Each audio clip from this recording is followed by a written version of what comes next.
Ladies and gentlemen, welcome back to the 160 podcast. And today here we're joined with a very special guest. Tyler Childs. Thank you for joining us today, Tyler. And we're going to be talking about your book that you wrote and just a little bit of your entire story and what you have been doing. Cole, you want to kick us off? Yeah. What got you into making a book? Well, we run a ministry, and so I'm a film producer and TV producer. I make movies and TV shows. And the book is how do you bring creativity from the Lord into your work environment, regardless of what you're doing.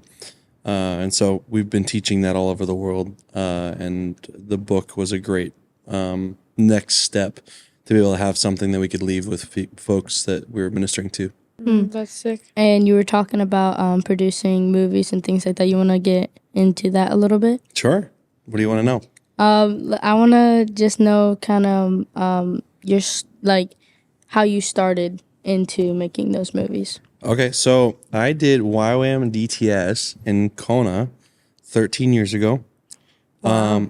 Yeah, and it was there that I was 18 years old, and I prayed, and I said, okay, Lord, what am I called to do? And I felt like he said, I want you to run at the film world with everything you've got. So that's what I did. I went from there in Kona back to Colorado, where I'm from. Went through film school in Colorado and in Virginia. And right out of there, I started working for a production company in Colorado Springs, working with people like Compassion International, John Bevere, Desperation Band, lots of different folks. And so started working, doing that, and then started kind of working my way up to learning how to produce, coordinate, production manage, all kind of stuff like that. Yeah, that's awesome. What has been your favorite kind of film you've worked on? Favorite film or project? Project. I would say National Geographic is probably top project. It's on Disney Plus. Which one? It's called Rocky Mountain Animal Rescues. I've seen that one. It's Yeah. good. I've seen that one. Thanks, guys. Yeah, I was blessed to be one of the producers on that. There's a whole crew from California, and I was one of the only Coloradans they hired to work on it, which was pretty cool. It was the same crew that shot the Mythbusters. Wow. Yeah, I've also What's watched that? Mythbusters. They're pretty cool. Mythbusters is a really cool show they did on Discovery Channel back in the day. But yeah, we filmed for 6 months. For those 6 episodes, filmed for 6 months, 12 hours a day for 5 days, 6 days a week. Was every episode one month? No, so each producer, so there was 3 teams. Each producer was in charge of producing stories every day. It's an animal rescue show, as you guys have seen. And so I was in charge of writing down stories over a specific city. So there's a city in Colorado called Pueblo. And so I was over that city and I followed all the stories. So I had a document on my phone, and anytime something happened, I would document and then mark it on the camera, exactly when, where, and what happened. And so I could keep track of all the stories. So over those 6 months, I think I produced 90 stories. Wow. And so we had over 500 stories between 3 of us producers. That's awesome. And then what happens is the editors go through and they figure out how to merge the stories and go through. And I think they did for 6 1-hour episodes. I think there's probably about 5 stories per episode. That's awesome. So to think that, there was 90 stories. 500 stories and they only ended up using about 5 an episode. Should tell you how much work goes into stuff like that. You think they'll make more seasons? No, they won't. It wasn't it did well for its time, but it was not the biggest hit. Yeah. What was the coolest animal you saw in that area? Let's see. So it wasn't because it was a domestic animals, it was not like we were in the jungles or anything like that. One person had a call. So we were with the animal cops. So anytime something bad goes down with animal control, they'd call them. And so we were with them and had GoPros all over their cars, and we'd show up. And one person called and said, "There's an alligator in my tub." Oh my gosh. So Pueblo, Colorado is they call it the armpit of America because it is it's a rough town. People there are so sweet, but it is definitely a rough town. And someone had a caiman, which looks like an alligator. They're smaller, but someone had one in their bathtub. Oh my gosh. That had gotten loose. So that's crazy. That was probably that. And then there was a peacock. Someone had peacocks, and we had a peacock hunt where these guys were running around with these massive nets trying to catch peacocks. Do you remember that on the show? Yeah. And I think you're doing a film school. Yeah. So what kind of brought you to have that vision of that film school? A good question. Okay, so we run Parable International, which exists to train and equip the body of Christ to pursue creative excellence. That's like our calling. A few years ago, during the pandemic, I was working on movies, working with ministries, and we felt like my wife and I are like, let's take a break. I'd lost my job at a church. Let's take a break and figure out what God's calling us to do. And over that season, we realized how much Christian artists need better training because we've all sat around and watched and listened to mediocre Christian entertainment. And like, I don't want to dog on anybody, and I'm not going to name anybody, because as Christians, we still need to support these guys and lift them up. But for me personally, here, I'm working on National Geographic, or working with people from Marvel, or working with people from DC, and working on these big projects. And I'm looking around going, why are Christians sucking at this? And so that's kind of what stirred our hearts. And so we started going out and training ministries. And that's how I met you guys. Yeah. Like, started working with your dad, and like came out and we spent 2 months with the Maz creative team, training them, and seeing their Instagram has like been one of the coolest things over the last 2 years, to see the Mazatlan YWAM Instagram page from where it was before. And not that we were like the only catalyst, but to see just like teaching people how to tell a good story. So all that, fast forward, we were in the last 2 years, we were in 9 countries in 21 states. Wow. We traveled over 150,000 miles. I think I remember reading that in your book about that, and I was like, whoa, that's pretty crazy to know. And I remember you teaching in our classroom, and some people were asking questions, some others were just like sitting in the corner. But the questions that you answered were like, what was your crazy Marvel stories, and like, what was one of your favorite movies to work on? So I kind of want to re-ask that question. What was one of your favorite, kind of what Koa said, but like a real like movie? What was it that you like to work on? So there's a Western film that I was on. They're actually filming shootings. They're filming some stuff right now as well. And clearly I'm not there because we're here in Mexico.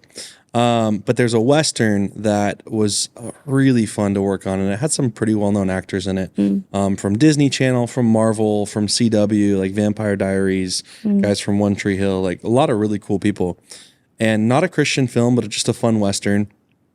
And my favorite story was, I'm on set, and I'm one of the producers on the project, and our wardrobe gal, the gal who runs all the costume department, comes up to me and she goes, "Hey, you run a ministry called Parable." And I said, "Yes, ma'am." And she's like, "I Facebook stalked you and your family." I was like, "Thanks." And she's like, "I listened to one of your messages on your Facebook page." And I was like, "Oh, cool." And she's like, "I can hear the voice of God now." And I was like, "Dope, that's awesome." And she says it in front of one of these actors who's not a Christian. And this actor from Vampire Diaries looks at me and he goes, "You can hear the voice of God, bro?" I was like, yes. He's like, "Can you pray for me? Like, I'm a single dad, really just struggling with some of the stuff, and I just love for someone to pray for me." And that conversation opened up where someone else had gotten hurt on set in a fight scene. They had like rolled their ankle and sprained it really bad. And we prayed over him, and he got healed on set in front of everybody. Yeah. And it was like, people are like, "Wait, dude, God cares about secular movies in Hollywood?" I'm like, yes, he does. He cares about it all. And that's where like I'm so passionate about inviting like the Lord onto these projects. Yeah. Because it's like, when my daughter colors something and she goes, "Dad, come color with me," I'm not gonna walk over and go, "Well, it doesn't have a cross on it, baby. I'm not gonna help you because it's not a Christian mermaid." Right? Yeah. Like, that's not what the Lord's like with us. He's like, "Oh, my kids are creating." Yeah. Now, if we're doing something that's immoral and walking in sin, he's not going to come along and be like, "I'm going to help you with that." Like, no. But if you're sticking to your morals and you're walking in what the Lord's having you do, why wouldn't he want to be a part of it? Yeah, that's really, really awesome. I have a question for kind of all of us. What was I know I kind of sat in the classes a little bit, but when we were in Thailand, the what were they? It was like after the sessions in the The afternoon. breakouts? No, it was like a tarea, como Homework. No. Papers? Tarea is homework. No, workshops. That's why I said breakout, like the breakout workshops. Yeah. That. What about it? What was yours about? I only like stepped in for like what, 10 minutes, and then I Yeah, gotta go. yeah. So, well, our ministry, like I said, runs parallel with YWAM. We do a lot of stuff with YWAM. So we obviously joined up with you guys in Thailand. But we hosted a workshop where it was like I talked about how to invite the Lord into your creativity. And so it's a lot of stuff that's in the book. Yeah. But yeah, it was awesome. We had a lot of creatives from YWAM from all over the world come in and hear kind of the process from someone who's worked with like more entertainment level stuff versus like a missional. Like a lot of the guys that you know come from a missions background that are like, yeah, I'd like to go into Hollywood. Whereas my stuff, I may not be making stuff directly in Hollywood, but I'm making movies that are ending up or TV shows that are on Disney Plus or whatever. And so that was cool for some of these guys to hear somebody who's working on industry, secular or Christian entertainment, talking about how I can be a missionary on those sets. Mm-hmm. And Oh, excuse you. Pardon you. and so I heard that you were screaming when the elephants came out of the jungle. No, And bro, not me. You almost pooped your pants. No.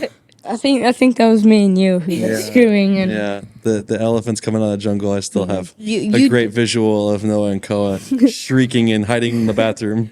Well, that was so my dad just scary. ran out of the We way. didn't run. We just started scooting. You can both see on our phones And you guys- that we just kind of scooted out of the way, and we just hear two screaming little boys in the background. Well, we didn't scream. I was trying to take a photo of it in the very back and I'm like, oh my goodness, and then starts charging after us. And I mean, it definitely was intimidating when an elephant comes screaming out of the jungle. like it's not like I'm not gonna move. My I was, like, favorite kinda moment shaking. was when your dad got smacked in the butt by the elephant on the hike. He's got the poncho and literally we're all in our slippers, like walking along the muddy trail. Everyone's slipping. Wrecked. Yeah, I dude, I remember, destroyed my I slippers. remember slipping and just falling. Yep. I had my camera in my hand Yeah. and we were walking and I just slipped and Dude. caught myself. would be there. That was a good like- trip though. Yeah. I think it was only definitely worth it. worth like everything Mm-hmm. that happened. Always at the break times, going to 7-Eleven, coming back. Going to the juice guy. Yep. Oh, that guy. Just guys, hey, those smoothies were so I had good. to get my Thai tea every day. Yes. The We're best going part back of to the first elephant, video. The best part of the elephant day was the dim sums at the end. Mm. Oh my gosh. That night, everyone showered, and then Yeah. we went to that dim sum place. And I fell asleep at like what, 7 p.m. Dude, I was like dreaming of that the whole truck ride back. Yeah. Like just talking about like I cannot wait for a tray of dim sum. Yeah. Yeah. And No, but then the big fat barbecue one. Yeah. that Yeah. was really good. Like the Manapua. Yeah, Manapua. And I think we can talk about your book if you want a little bit. Sure. I feel like I haven't answered part of one of your questions. So can I finish it? Yeah. Maybe because you asked about like the school. The school, yeah. And so that's like that's the last part of what we're trying to do is like we've been going everywhere for 2 years, but our hope and goal is to plant a training school. And so that's why we're moving to Kona. But we're hoping to plant a school where people can come to us. We'll train them. We're going to bring people in from the industry, but train them at a high level where they know the Lord, but they know their skills. And we're going to send them into Hollywood, into the mission field, and into the churches, just like highly trained. So that Yeah. is what the school is, but that's kind of what we've been awesome. working towards. If you guys want to grab one of these books, we might do a giveaway from the book. So if you want to grab one, we'll do a giveaway we'll do like 10 subscribers, and one of you lucky people will get this book, The Awaken O Dreamer. So if you want to get it, And it's signed. subscribe, It'll be like, signed. and comment, and we'll see who gets it. Thanks for tuning in on the Thank you, 160 Tyler. episode, and also thank you, Tyler, for your time. And we'll see you guys on the next one. Peace out. We